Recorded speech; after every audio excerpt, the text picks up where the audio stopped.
अस्सलाम वालेकुम dear students.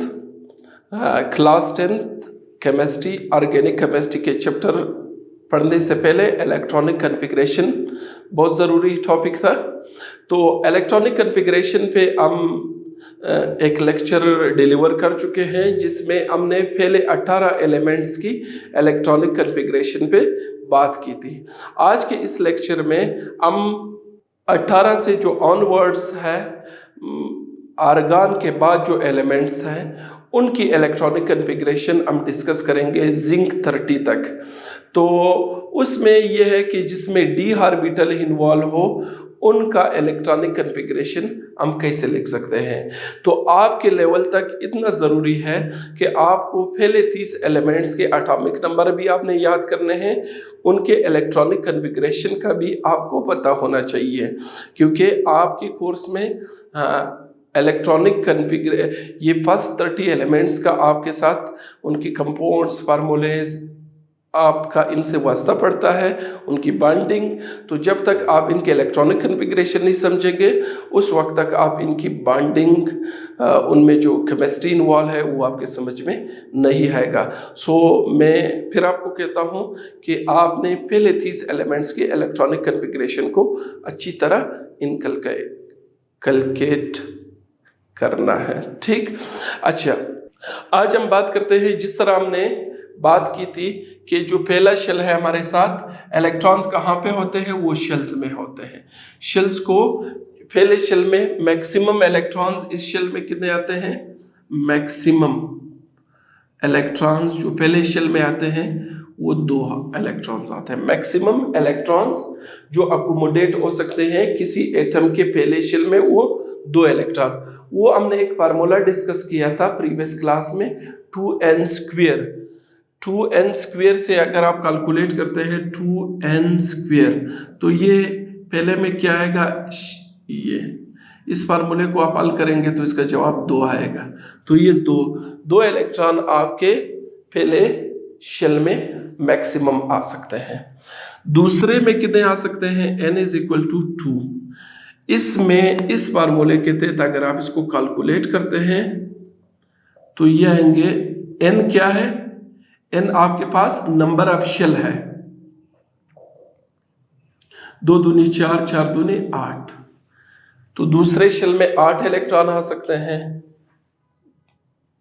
तीसरे शेल में कितने आ सकते हैं इस फार्मूले से, 3 का स्क्वायर 9 आएगा। ये पहले फार्मूला लिखते हैं, ये इसका जवाब 18 आता है। और चौथे शेल में यानी इधर 18, 2n2, 4 का आप स्क्वायर ले लें, 16 दूना 32। ठीक, तो इधर आपके 2, 8, 18, 32 ये क्या है, ये मैक्सिमम नंबर ऑफ इलेक्ट्रॉन, यानी ज्यादा से ज्यादा इतने इलेक्ट्रॉन पहले शेल में 2 इलेक्ट्रॉन आ सकते हैं, दूसरे में 8 आ सकते हैं, तीसरे में 18 आ सकते हैं, चौथे में 32 आ सकते हैं। ये हम प्रीवियस वीडियो में भी इस पे बात कर चुके हैं। अब हम आगे ऑनवर्ड्स बात करते हैं। तो ये मैंने आपके लिए कैलकुलेट किया, 2n2 का फार्मूला बढ़िया तक हेल्पफुल है। आगे तो इतना काम नहीं करता है, 12 यहां तक काम करता है। तो ये आपको पता होना चाहिए कि इतने मैक्सिमम इलेक्ट्रॉन पहले शेल में इतने, दूसरे में इतने, तीसरे में इतने, चौथे में इतने। हमने प्रीवियस क्लास में हमने इनके ऑर्बिटल्स पे भी बात की थी कि n में कितने ऑर्बिटल हो सकते हैं, 1 ऑर्बिटल हो सकता है, s। ये क्या है, ये शेल्स है, ये, और ये क्या है, ऑर्बिटल। शेल के अंदर क्या होते हैं, ऑर्बिटल्स होते हैं। तो n इज इक्वल टू 1, यानी पहले शेल में 1 ऑर्बिटल है जिसका नाम s है। ये हमने बात की थी, इसके साथ हम 1 लिखेंगे, यानी 1 का s, यानी पहले शेल का s orbital. n is equal to 2, इसमें 2 होते हैं, 2s और 2p, 2s और 2p।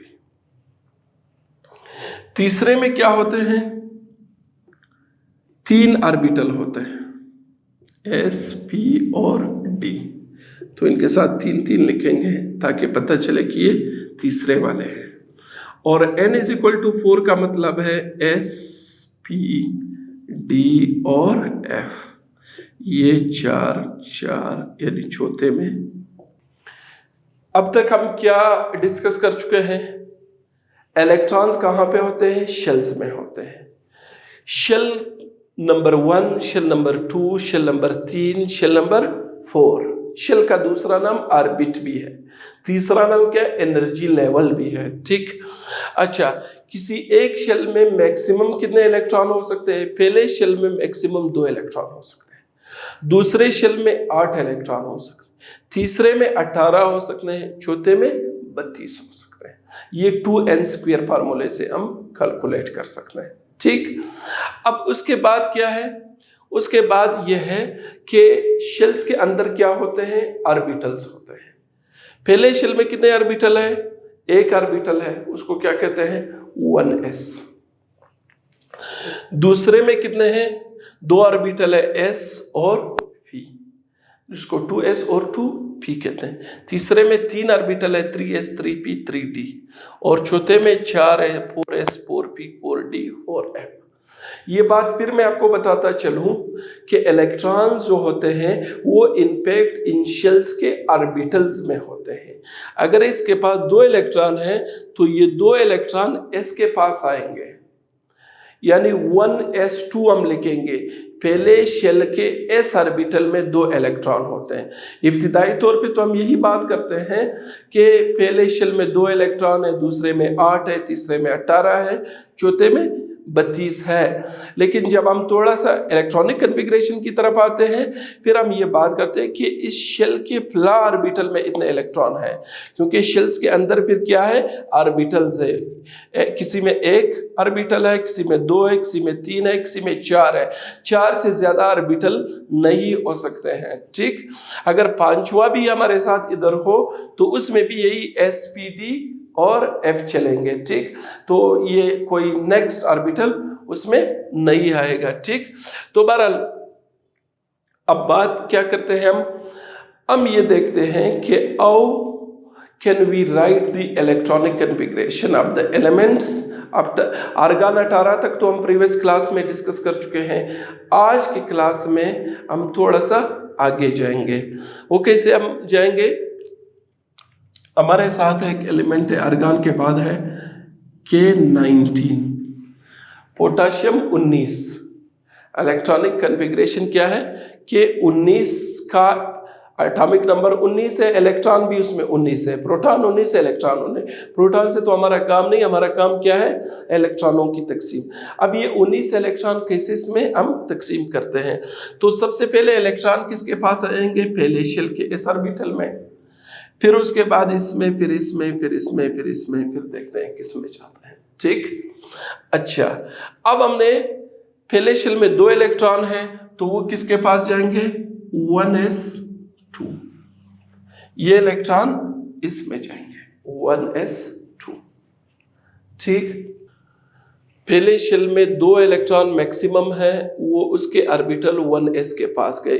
ये a का मतलब है शेल, s का मतलब है उसका ऑर्बिटल, और 2 उसका क्या है, नंबर ऑफ इलेक्ट्रॉन्स है, ठीक। दूसरा क्या है हमारे साथ, हम दूसरे शेल में अभी जाएंगे जिसमें 8 इलेक्ट्रॉन है। अब 8 इन 2 में तकसीम करेंगे तो इसमें इस s को मैक्सिमम, आपको बार मैं बता रहा हूं कि s में 2 से ज्यादा नहीं हो सकते, कम 1 भी हो सकता है। तो अब बारी किसकी है, 2s की बारी है। तो 2s2 और 2p6, क्योंकि यहाँ पर 8 इलेक्ट्रॉन आप दूसरे शेल में आपके आ सकते हैं, तो वो आप कैसे डिस्ट्रीब्यूट करेंगे, s को 2 देंगे और p को 6 देंगे, और p की मैक्सिमम गुंजाइश 6 की है। तो अब तक कितने इलेक्ट्रॉन गए, 2, 2, 4 और 6, 10 गए। अब हमने आगे जाना है, ये भी हो गया, ये लाइन भी हो गया, ठीक, यहाँ तक तो हो गया, 2s2 2p6। अब बारी किसकी है, तीसरे शेल में जाएंगे। तीसरे का सबसे पहला क्या है, 3s है, 3p है और 3d है। तो सबसे पहले s से स्टार्ट करते हैं।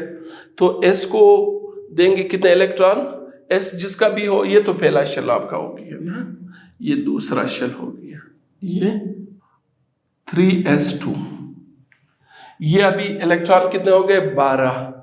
अब 3s के बाद क्या करेंगे, किसकी बारी है, 3p की बारी है।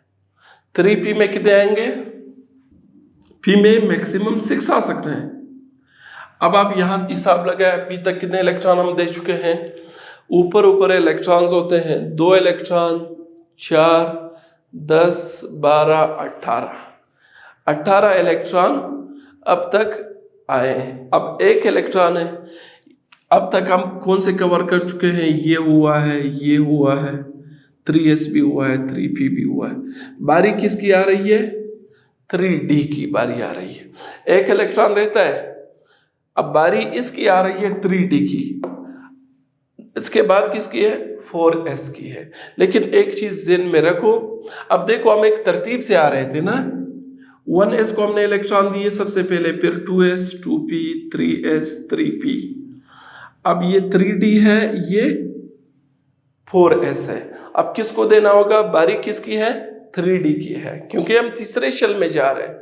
लेकिन क्या होगा, ये इलेक्ट्रॉन आएंगे किसके पास, 4s1, चौथा शेल आ गया।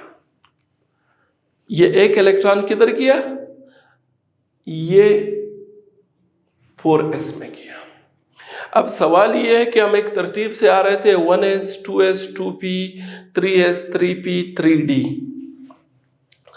तो ये क्यों 4s में ये 1 इलेक्ट्रॉन गया, जाना तो 3d 1 में था, लेकिन ये गया किस में, 4s में हुआ। अब इसका जवाब क्या है, इसका जवाब ये है, देखो तरतीब से ठीक है, स्टार्ट में आपको इतना पता हो, एक तरतीब से आपको जाना चाहिए, लेकिन यह है कि 4s की एनर्जी, फिलहाल आप इतना ज़हन में रखें, 4s की एनर्जी 3d से कम है। तो जिस ऑर्बिटल की एनर्जी कम होती है उसको पहले इलेक्ट्रॉन देना होगा। ये जो हमारा जो तरतीब चल रहा है, ये लकीली इन सब की एनर्जी इसी तरह आगे आगे बढ़ती है, ठीक। तो जिसका एनर्जी सबसे कम है उसको पहले देना है। बेसिकली 1s की एनर्जी सबसे कम है, तो हम 1s को देते हैं।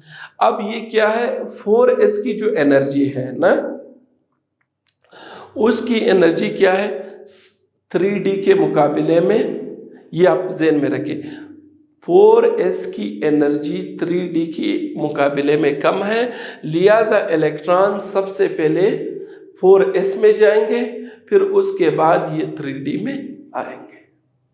इज इट क्लियर, इस पे आगे हम बात करते हैं, ठीक।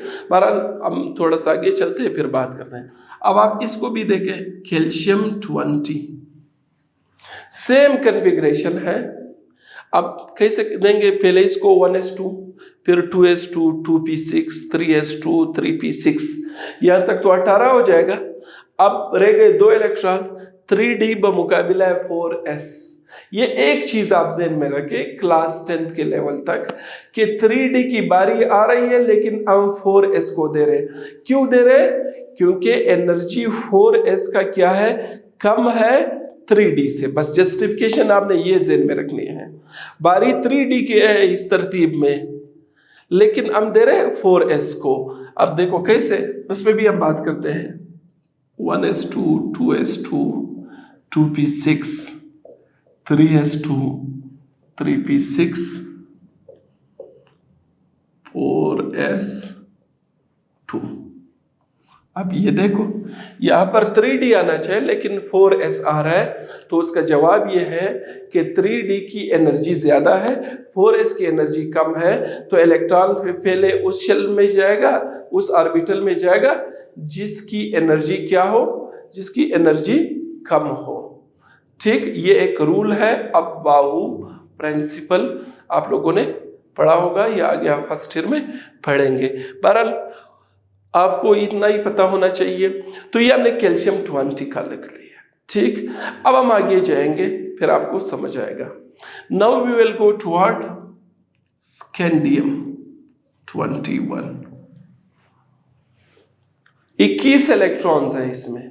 तो यहां से स्टार्ट करेंगे, पहले शेल में 2, दूसरे में 8, यानी अब ये तो शेल जो है ये तो बहुत इब्तिदाई क्लासों में होते हैं।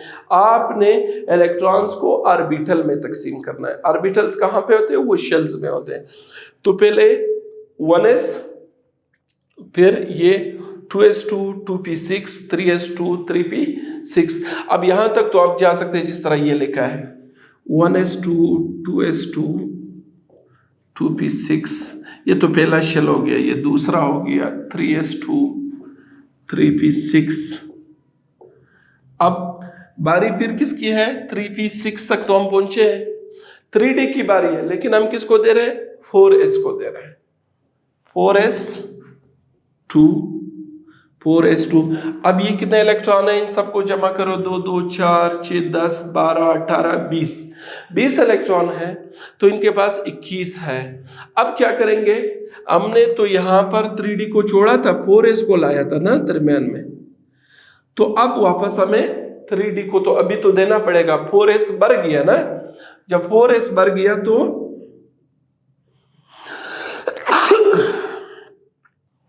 4s बढ़ गया। अब ये क्या होगा? 3d1। अब ये हुआ 3d1, एक इलेक्ट्रॉन इसका अभी वापस ये स्टार्ट होगा 3d1, ये चलेगा 3d10 तक। d में मैक्सिमम 10 इलेक्ट्रॉन की गुंजाइश है। जिस तरह मैंने आपको बताया है, आपको एक चीज क्लियर हो, s में आप 2 से ज्यादा नहीं रख सकते हैं, p में 6 तक और d में आप 10 तक। कम तो रख सकते हैं, 1-1 सब में रख सकते हैं, 2-2, लेकिन मैक्सिमम इनकी गुंजाइश s में मैक्सिमम 2, p में मैक्सिमम 6 और d में मैक्सिमम 10। अब चूंकि यहां पर हमारे साथ एक इलेक्ट्रॉन बच गया तो 3d1, 4s2, 3d1।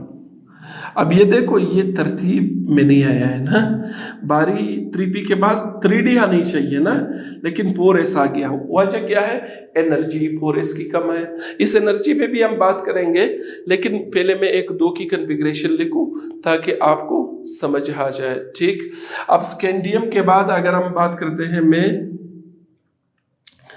आयरन 26 का लिखता हूं, आयरन 26, लोहा जिसको कहते हैं। ठीक, तो इसका क्या होगा?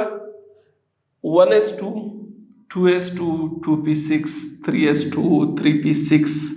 इधर नहीं जाना है, इधर पहले आना है, 4s2, 3d को बाद में। ये एक आपके साथ बैरियर है, 3d की बारी है, लेकिन हमने जाना किधर है? 4s के पास है। एनर्जी की जस्टिफिकेशन है। अब हम लिखते हैं कैसे? 1s2 पहला शेल हो गया, 2s2, 2p6, ये 2 शेल तो आसानी से हो जाते हैं, 3s2, 3p6। ऐसा ना अभी आप 3d लिखे, आपने लिखना क्या है? 4s2। अब 3d की बारी आएगी, ये दरमियान में ये आएगा ना 3d। अब कितने इलेक्ट्रॉन हुए? यहां तक मेरे ख्याल में 20 हुए हैं, रह गए कितने? 6 इलेक्ट्रॉन, तो 3d6। यानी 3d से पहले आपने देखो, क्लास 10 तक में आपको जिंक तक यानी 30 एलिमेंट्स की इलेक्ट्रॉनिक कन्फिग्रेशन आपको आनी चाहिए।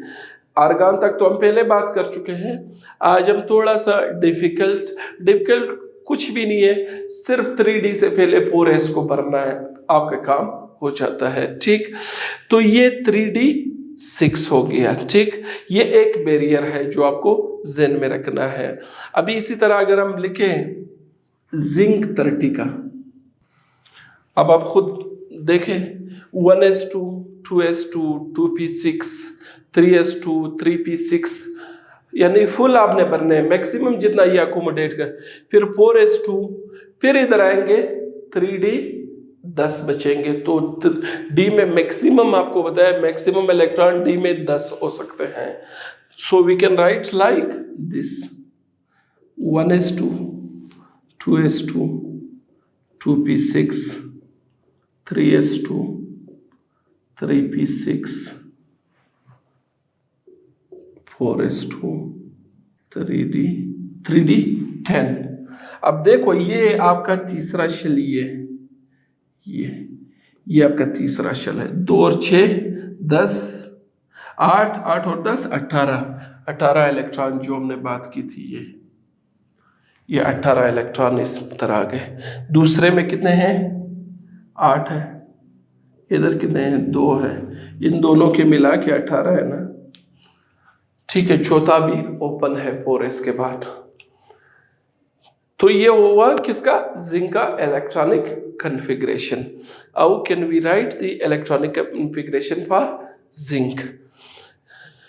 ठीक, इसमें ये एक इशू आ गया कि देखो हम एक तरतीब से जा रहे थे कि 1s फिर 2s 2p 3s 3p 3d 4s, ठीक। इसका वही से एक किताबों में किस तरह भी दिखाते हैं, लेकिन मैं वो नहीं दिखाता हूँ।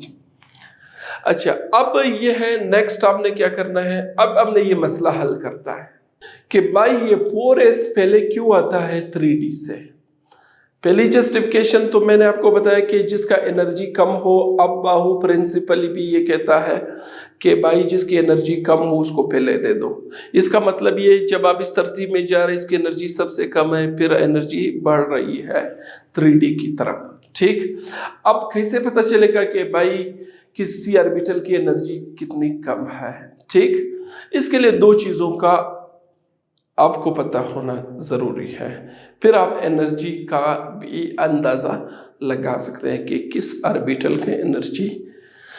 एक बात आपको ये क्लियर होना चाहिए कि ये जो ऑर्बिटल है S P D और F, ये क्या है? ये आपके ऑर्बिटल्स है S P D और F। ये आपके शेल्स हैं, ये आपके क्या है? ऑर्बिटल्स है। अगर कहे पे आपके पास इस तरह आता है 2s, तो ये आपको पता होना चाहिए कि दूसरे शेल का s ऑर्बिटल है, ठीक। अच्छा, अब ये है कि एक टॉपिक है वो अभी तक आप नहीं पढ़ चुके, क्वांटम नंबर। तो उसमें से सिर्फ 2 क्वांटम नंबर्स मैं लेता हूँ। एक है प्रिंसिपल क्वांटम नंबर, एक है एज़ेमुथल क्वांटम नंबर, ताकि आपको ये एनर्जी का कंसेप्ट समझा सकूँ ना। तो ये 2s की जब हम बात करते हैं तो इसमें n का वैल्यू क्या है? 2 है, यानी दूसरा शेल है। प्रिंसिपल क्वांटम नंबर आपको शेल का नंबर बताता है, दूसरा है, तीसरा है। अगर आपके पास 7s आता है तो इसका n क्या है? 7 है। ये क्या? यही चीज प्रिंसिपल क्वांटम नंबर है। एज़ेमुथल क्वांटम नंबर को हम l से शो करते हैं। किस चीज से शो करते हैं? l के कुछ वैल्यूज है। l 0 1 2 3 4 वैल्यूज है। कितने वैल्यूज है? 4। ये L क्या है? L हमारे साथ इसको कहते हैं एज़ेमुथल क्वांटम नंबर। L 0 1 2 3 इनके वैल्यूज हो सकते हैं। L का वैल्यू s ऑर्बिटल के लिए, एज़ेमुथल क्वांटम नंबर आपको किसी क्या बताता है? ऑर्बिटल के बारे में बताता है। अगर L का वैल्यू 0 हो, if L is equal to 0, इसका मतलब है ये s ऑर्बिटल की बात कर रहा है। अगर L का वैल्यू 1 हो तो ये p ऑर्बिटल की बात करता है। अगर L का वैल्यू 2 हो तो ये d की बात करता है। अगर L का वैल्यू 3 हो, ये 2 वैल्यूज है। n और L के वैल्यूज आपको पता होने चाहिए। S के लिए L का वैल्यू एज़ेमुथल क्वांटम नंबर, ये बातें भी आप छोड़े। L का वैल्यू S के लिए 0 है, P के लिए 1 है, D के लिए 2 है, F के लिए 3 है। ये चीज आपको पता होना चाहिए। और ये N का वैल्यू, N आपका नंबर ऑफ शेल या नंबर ऑफ एनर्जी लेवल बताता है। N क्या बताता है? नंबर ऑफ शेल या नंबर ऑफ ऑर्बिट या एनर्जी लेवल। अब अगर ये 7s है या ये आपके पास है 3p, तो इसका n का वैल्यू क्या है? 3 है। यानी ये जो चीज़ें हैं, इसका n का वैल्यू 1 है, इसका n का वैल्यू 2, n का वैल्यू 2, n का वैल्यू 3, n का वैल्यू 3, n का वैल्यू 4, n का वैल्यू 3। n का वैल्यू तो आप उस ऑर्बिटल को दे के आपको पता चल जाता है कि अगर 3 लिखा है तो n का वैल्यू 3 है। तो ये दो वैल्यूज आपके लिए बड़े हैं, मैं एक l का वैल्यू और एक किस चीज का वैल्यू, n का वैल्यू। n का वैल्यू 1 से स्टार्ट होता है और ये जाता है n का वैल्यू मैक्सिमम 7 तक, इतना वैल्यू है। l के वैल्यू का रेंज अब मैंने आपको बताया, वो 4 ऑर्बिटल है तो 4 वैल्यूज हो सकते हैं। s के लिए 0, p के लिए 1, d के लिए 2, f के लिए 3। यहां तक बात क्लियर है? ये दो चीजें मैं आपको बता रहा हूं, n के वैल्यूज और s के वैल्यूज। ये हमारे किस काम के हैं? अगर आपके पास कोई ऑर्बिटल लिखे फॉर एग्जांपल, अब मैं काम की बात पे आता हूं, 1s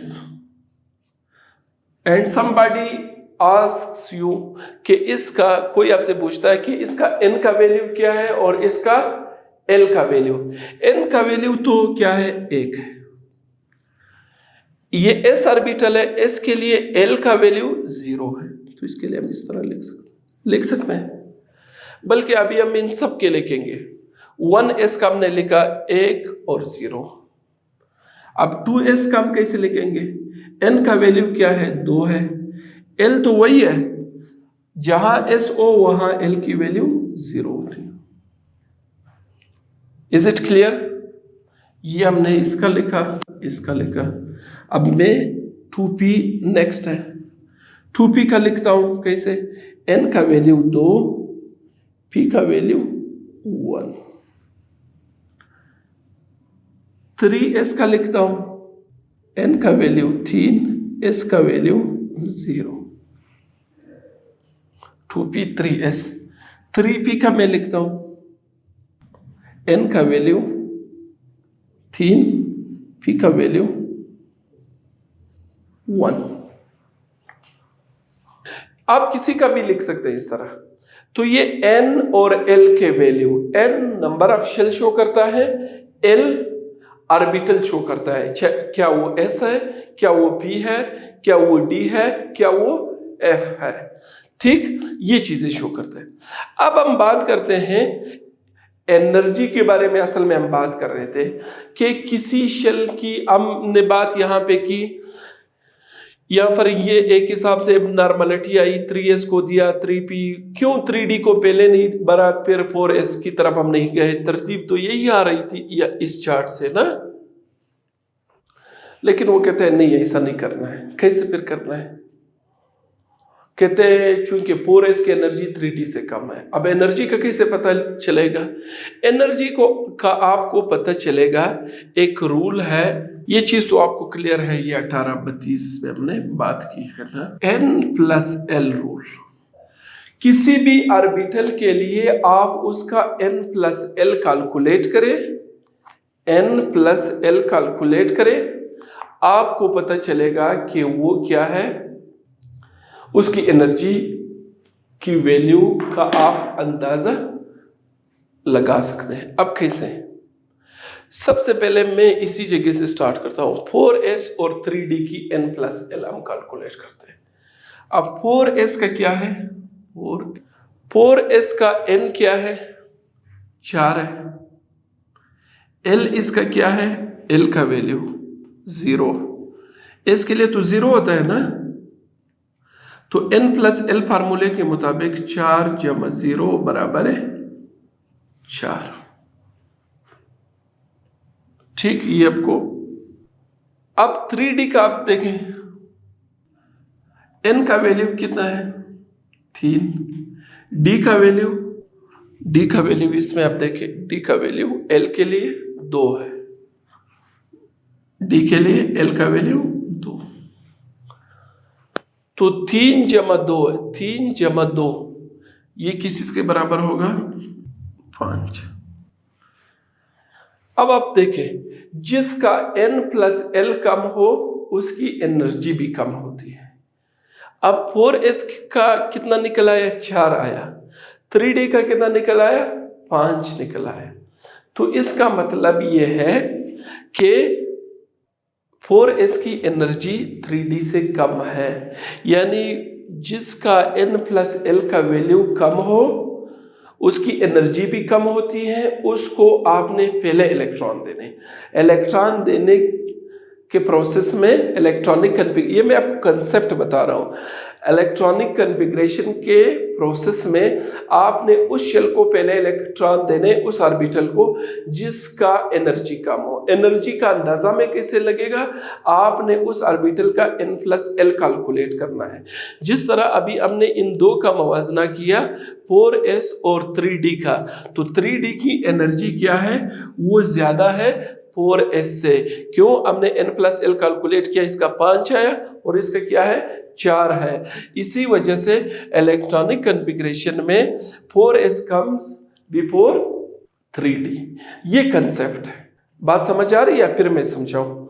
आपने क्या करना है, अगर आप कंफ्यूज होते हैं, आप इलेक्ट्रॉनिक कन्फिग्रेशन लिखते हैं, आप जा रहे हैं आगे, इवन जिंक से आप आगे जा रहे हैं, हम एक दो एग्जांपल आगे भी करेंगे, आप कंफ्यूज हो जाते हैं कि मैं अभी किस ऑर्बिटल को दे दूं, तो आप उन दोनों ऑर्बिटल्स का जो 4s है, 4p है, 3p है, 3d है, जो भी है, उनका n+l कैलकुलेट करें। n+l n क्या है, वो तो वो शेल का नंबर है, जिस तरह 4s में n है, और s l का वैल्यू, sp, सिर्फ 4 वैल्यू आप जेन में रख के याद करें। ये छोटा सा टेबल है, अगर s ऑर्बिटल है तो l का वैल्यू 0 है, अगर p है तो 1 है, और d है 2 है, f है 3 है। ठीक, तो अब आपको इस रूल से ये फायदा होगा कि आप आसानी से ये फैसला कर सकते हैं कि इस ऑर्बिटल की एनर्जी कम है या ज्यादा है। जिसका कम हो उसको आप इलेक्ट्रॉन दे दें। ठीक, यहां तक बात क्लियर? फिर मैं आपको एक और अहम बात बता रहा हूं। ठीक, चलो हम पहले इस पे प्रैक्टिस करते हैं। अगर कभी ऐसा हुआ आपने n+l कैलकुलेट किया, दोनों का बराबर निकला, दोनों का क्या निकला, बराबर निकला। अब इस तरह कहां होता है, हम देखते हैं। ये जो, अगर आप इसको देखें 3s का, n इसका 3 है, s के लिए l की वैल्यू 0 है ना, ये आप l की वैल्यू आप लिख, l की वैल्यू क्या है, 0 है। तो इनका n+l कितना आएगा, 3, इसका ये तो 4 आएगा। ठीक, अब ये 2p का आप देखें, n+l का वैल्यू 3 आएगा। तो 2p को हम आमतौर पे इलेक्ट्रॉनिक, इन दोनों का n+l बराबर है 3 है दोनों का, लेकिन 2p को हम इलेक्ट्रॉन पहले देते हैं कन्फिग्रेशन में, और 3s को हम बाद में देते हैं। तो अगर बराबर आ जाए सपोज, तो फिर जिसका n कम हो उस पे फैसला करना है, जिसका n कम हो। अब इसका n क्या है, 2 है, और इसका n क्या है, 3 है।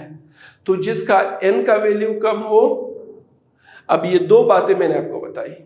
अगर आप इलेक्ट्रॉनिक कन्फिग्रेशन लिखते हैं और आप कंफ्यूज हो जाते हैं कि अभी मैं, एक पहली बात तो ये आपको तो तरतीब का पता होना चाहिए। ये 1s, पहले में एक ऑर्बिटल आता है 1s, दूसरे में 2s और 2p, तीसरे में 3 ऑर्बिटल आते हैं, चौथे में 4, अगर पांचवा हुआ उसमें भी 4, छठे में भी 4, सातवें में भी 4, उससे ज्यादा नहीं आ सकते।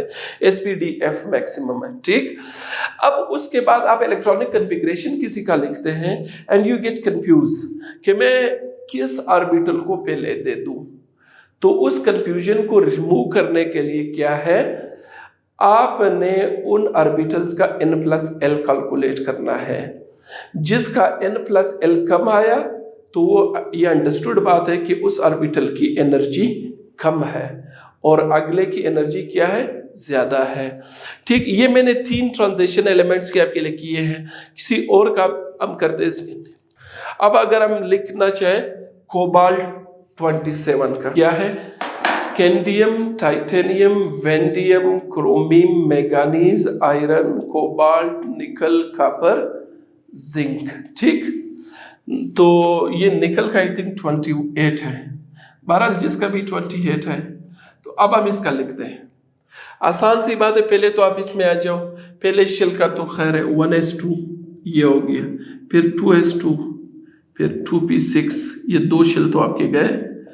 अब 3s2, 3p6, अब किसको देना है, 3d की बारी आ रही, लेकिन हम किसको देंगे, 4s को देंगे, क्योंकि हमने इसकी n+l कैलकुलेट की है, इसकी एनर्जी कम है, फिर 3d कितना रहेंगे 8 इलेक्ट्रॉन। तो ये आपका तीसरा वो है, ये दरमियान में आ जाता है। ठीक, इसमें जो दरमियान में जिंक तक रह गए ये आपका असाइनमेंट है, वो आपने करने हैं। ठीक, तो ये इस तरीके से you can write the electronic configuration. आपने पहले 30 एलिमेंट्स के इलेक्ट्रॉनिक कन्फिग्रेशन सीखने हैं। दो बातें ज़हन में रखो। अब देखो इसमें और कोई आर्गान तक तो सिंपल सी बात है, एक तरतीब से आप जा रहे हैं, इसको दे दो, इसको दे दो, फिर इसको दूसरे शेल को भर दो, फिर तीसरे में आ जाओ, पहले इसको देना होता है, फिर पी को देना होता है, फिर इसकी बारी। आर्गान तक तो सारा मसला आपका इधर हल हो जाता है, लेकिन जब आप ऑनवर्ड जाते हैं उसमें फिर इश्यूज आ जाते हैं। उसमें फिर आपने एनर्जी की बुनियाद पर फैसला करना है, जिसका एनर्जी ज़्यादा हो उसको पहले देना है, जिसका एनर्जी कम हो उसको बाद में देना है। अब मैं एक और एग्जांपल सिर्फ आपको n+l समझाने के लिए करता हूँ। ठीक, you have written all these. अच्छा, अब अगर हम जो क्रिप्टॉन का मैं करता हूँ, वो नोबल गैस है, आपको ज़्यादा अच्छी तरह समझ से है में आएगा। क्रिप्टॉन 36 है। अब देखो क्या है, सबसे पहले तो यहाँ तक तो आप सुकून से आ जाओ। पहले शेल को भर दो, दूसरे को भर दो, तीसरे में भी 2 ऑर्बिटल भर दो, फिर यहाँ से मसले शुरू हो जाएंगे। सो 1s2 36 इलेक्ट्रॉन है, 2s2 2p6, 2 शेल तो मेरे हो गए। अब तीसरे शेल को स्टार्ट करेंगे। उसमें क्या है, सबसे पहला ऑर्बिटल 3s है, फिर 3p को भरना है, ये भी भर दिया, 3p6, 3s2 3p6। अब बारी किसकी है 3d, लेकिन इससे पहले हम 4s को ला रहे हैं, इस बुनियाद पर हम इसको ला रहे हैं। n+l हमने कैलकुलेट किया है, इसका कम है और 3d का ज्यादा है, तो जिसका कम है उसको पहले इलेक्ट्रॉन देने, 3d10। अब ये भी हो गया, ये भी कवर हो गया, 1s2 2s2 2p6 3s2 3p6 4s2 3d10। अब 3d10 ये अब तक हमारे साथ कितने इलेक्ट्रॉन्स हमने दिए हैं, 30 इलेक्ट्रॉन दिए, 6 इलेक्ट्रॉन तो अभी भी रहते हैं।